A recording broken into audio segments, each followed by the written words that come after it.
오늘 함께 나눌 하나님의 말씀은 요한일서 3장 16절에서 20절까지 말씀입니다.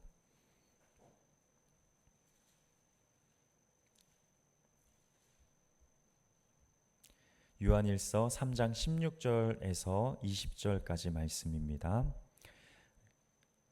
다 함께 합독하도록 하겠습니다.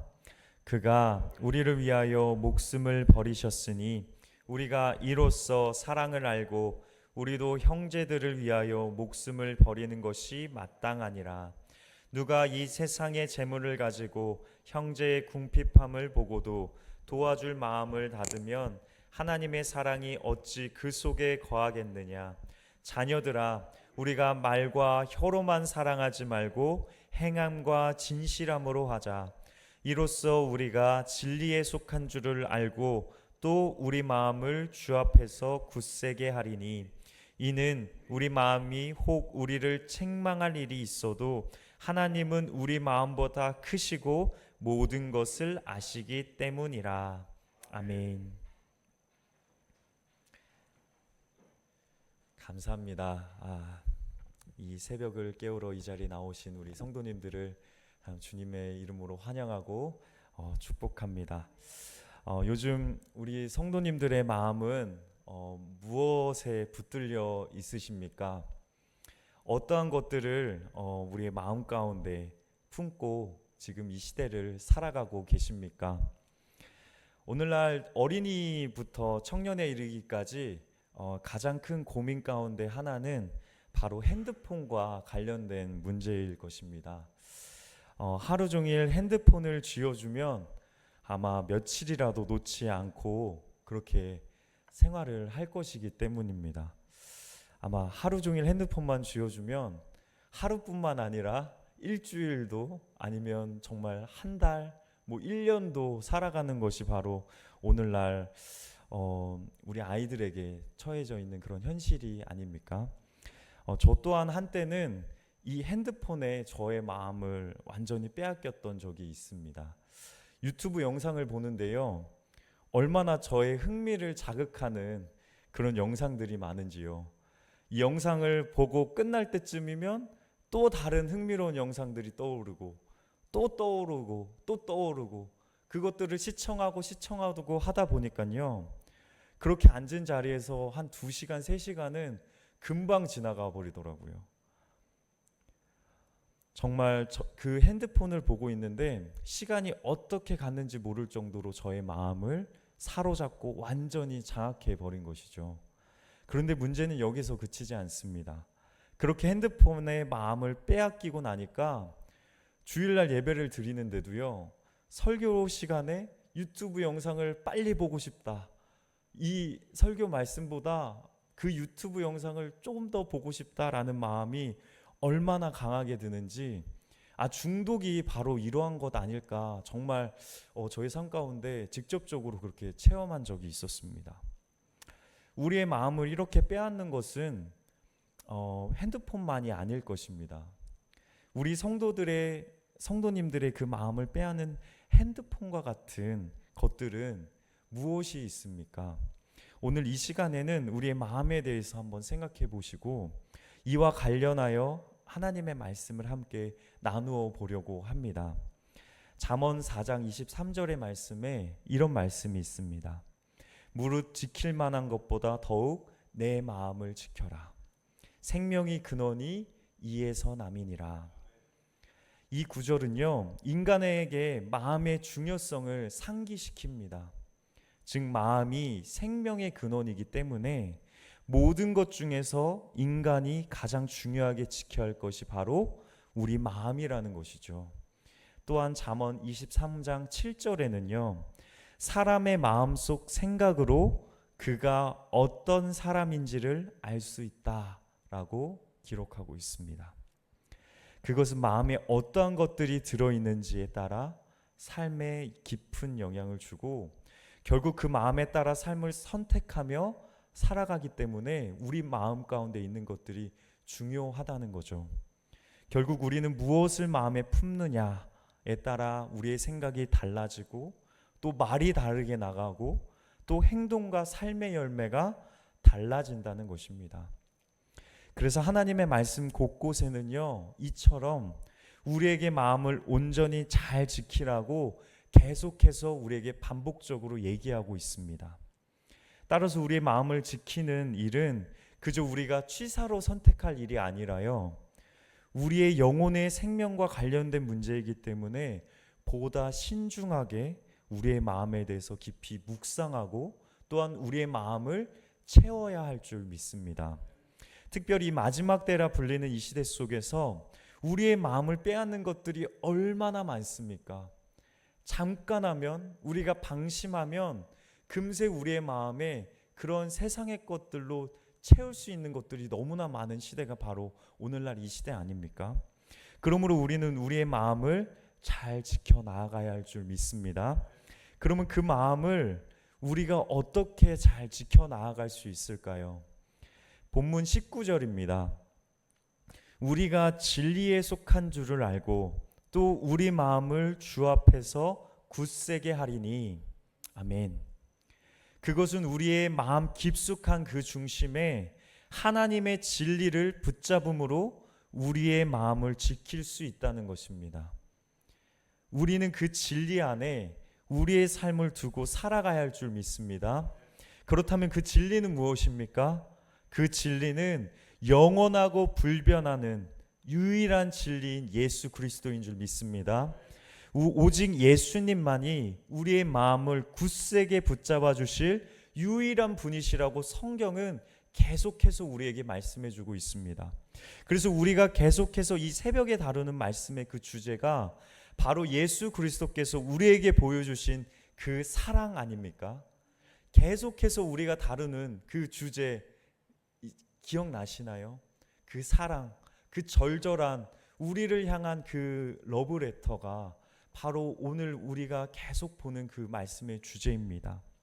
예수님께서 우리에게 나타내신 그 진리의 가장 중심에는 우리를 향한 예수님의 사랑이 녹아 있습니다. 그 사랑 없이는 우리가 이 유일한 진리를 온전히 이해할 수 없습니다. 그리고 우리 마음 가운데 이 진리를 담을 수 없습니다. 그 예수님의 사랑 없이는요. 그 사랑이 예수 그리스도라는 진리를 이해하는데 가장 핵심 원동력이기 때문이죠. 오늘 본문 요한일서 3장 16절에는요, 그 예수님의 사랑의 진수가 녹아 있습니다. 그가 우리를 위하여 목숨을 버리셨으니 우리가 이로써 하나님의 사랑을 알고.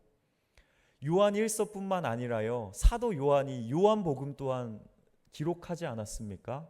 요한복음 3장 16절에도 공교롭게 이런 말씀이 기록되어 있지 않습니까? 하나님이 이 세상을 이처럼 사랑하사 독생자를 주셨으니 이는 그를 믿는 자마다 멸망치 않고 영생을 얻게 하려 하심이라. 본문에서는 예수님께서 우리를 얼마나 많이 사랑하셨는지 한 단어에서 그 내용을 우리가 짐작해서 조금 느껴볼 수 있습니다.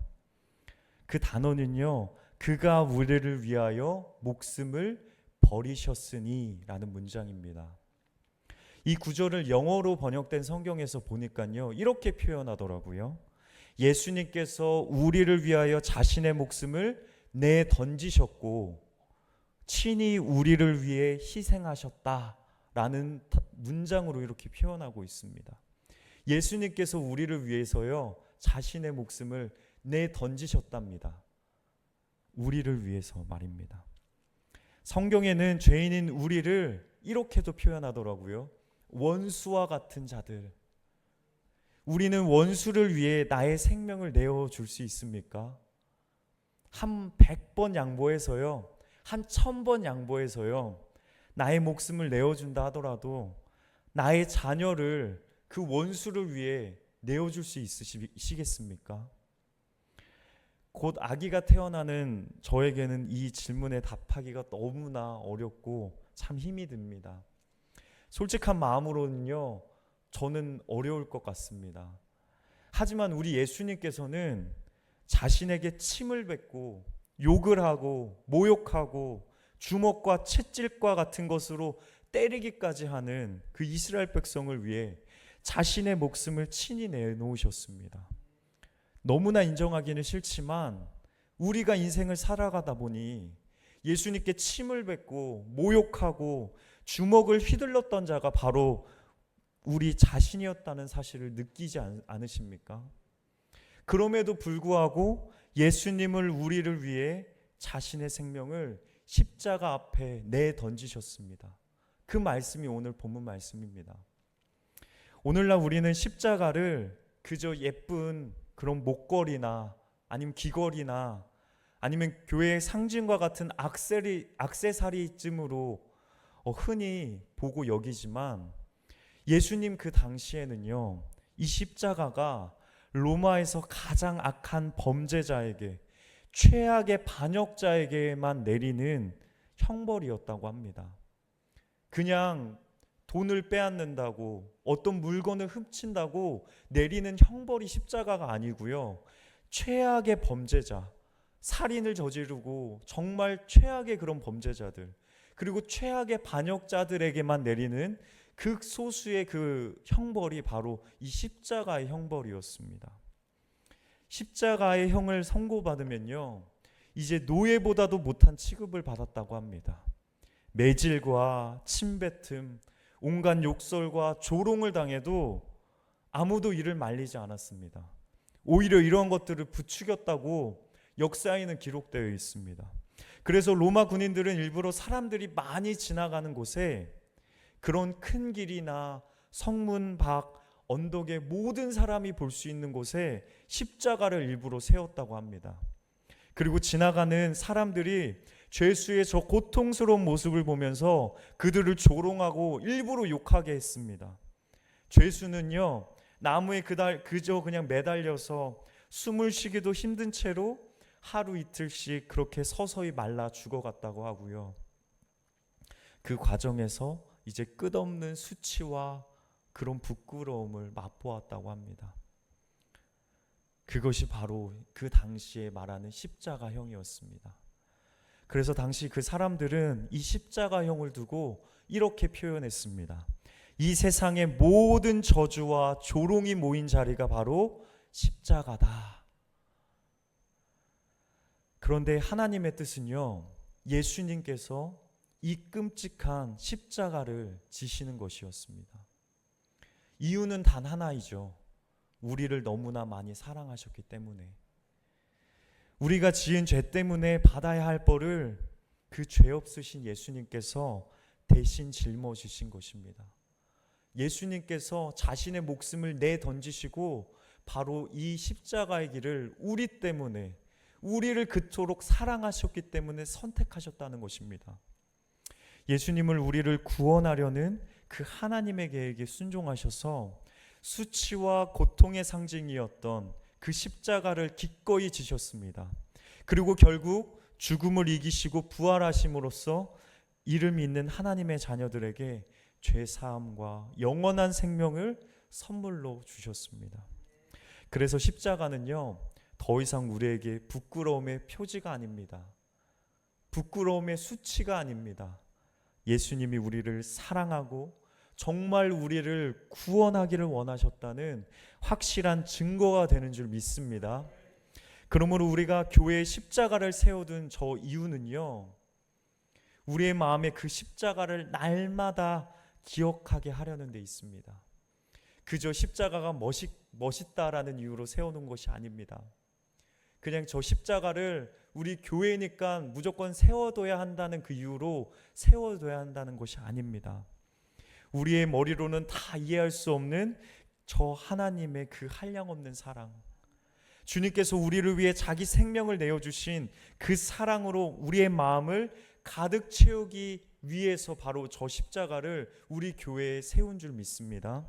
그래서 우리가 우리의 부족함과 연약함을 볼 때마다 우리를 자책하고 우리 가운데 그 죄책감에 머무르라고 하는 그 이유가 아니라요, 우리처럼 이 연약하고 죄인인 나를 위해 주님께서 십자가에 달려 죽으셨구나, 그 사실을 떠올리면서 십자가를 우리의 은혜의 도구로 날마다 삼아야 할 줄 믿습니다.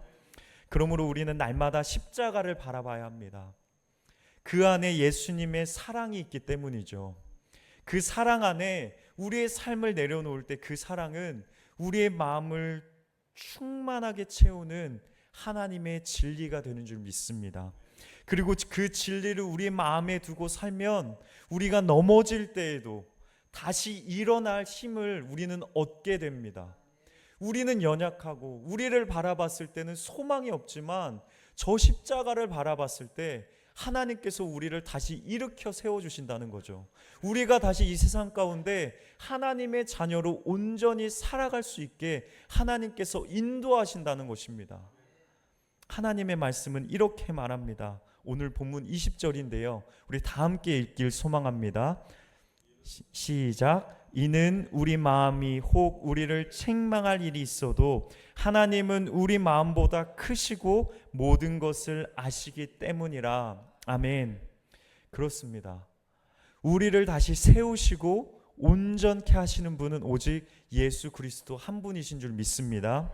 그분은 우리의 모든 부족함과 연약함을 아시지만 그럼에도 우리를 포기하지 않으셨습니다. 왜냐하면요, 우리의 흔들리는 이 마음보다 하나님의 마음이 더 크고 더 충만하고 더 신실하시기 때문입니다. 우리의 생각으로는 다 생각할 수 없습니다. 우리의 말로도 이 사랑을 다 표현할 수 없습니다. 오늘도 그 큰 사랑 앞에 우리의 마음을 내려놓고 십자가의 그 진리로 다시 채워지는 은혜가 우리 모두에게 있기를 소망합니다. 그러므로 우리 사랑하는 성도 여러분들, 우리의 마음을 세상의 어떤 것으로도 채우지 마십시오. 그리고 방심하지도 마십시오. 우리 교단의 참 중요한 신학자인 존 웨슬리라는 인물이 있죠. 이 존 웨슬리라는 이 신학자가 우리에게 한 말이 있습니다. 그 신학자는요, 이렇게 말합니다. 마음을 80%만, 90%만, 심지어 95%만 하나님께 드리는 신앙을 경계하라고 우리에게 말해주고 있습니다. 다시 말씀드리겠습니다.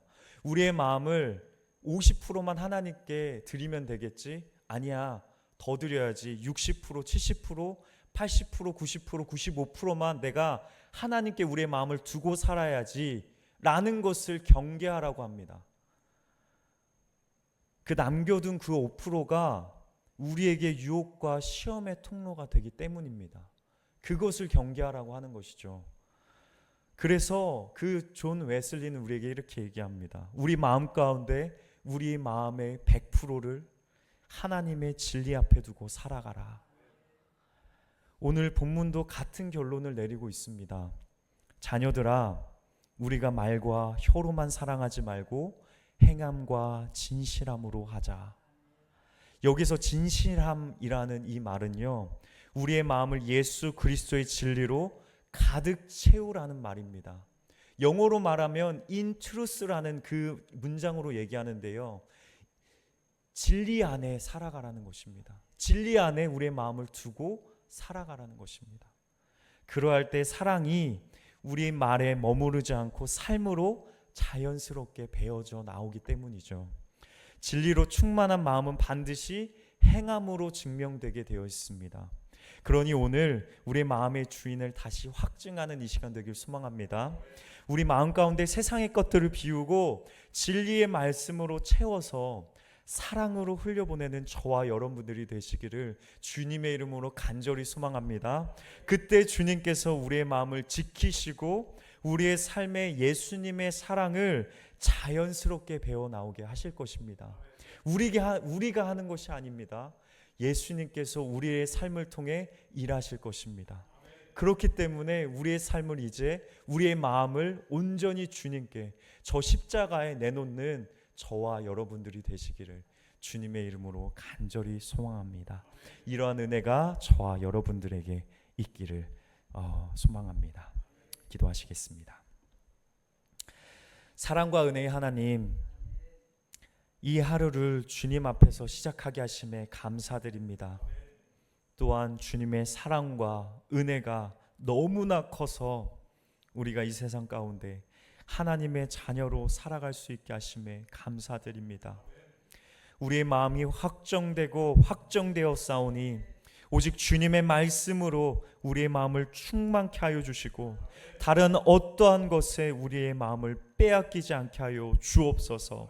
하나님의 말씀과 세상을 분별할 수 있는 지혜를 더하여 주시고 날마다 하나님과 누리는 그 교제 가운데 늘 거하게 하여 주옵소서. 오늘 이 하루도 주님과 함께 시작하여 싸우니 잠이 드는 이 시간까지도 주님과 늘 교제하며 주님이 주시는 그 평안함 가운데 거하는 우리의 삶이 되게 하여 주옵소서. 우리를 통하여 오늘 이 하루도 영광 받아 주시고 하나님의 대사로서 하나님의 자녀로서 이 세상 가운데 하나님의 영광만을 나타내는 우리 모두가 되게 하여 주옵소서.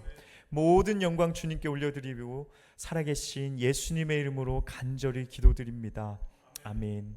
하늘에 계신 우리 아버지여, 이름이 거룩히 여김을 받으시오며 나라의 마옵시며 뜻이 하늘에서 이루어진 것 같이 땅에서도 이루어지리라. 오늘 우리에게 일용할 양식을 주시옵고 우리가 우리에게 죄진 자를 사하여 준 것 같이 우리의 죄를 사하여 주옵시고 우리를 시험에 들지 말게 하옵시며 여기서 구하옵소서.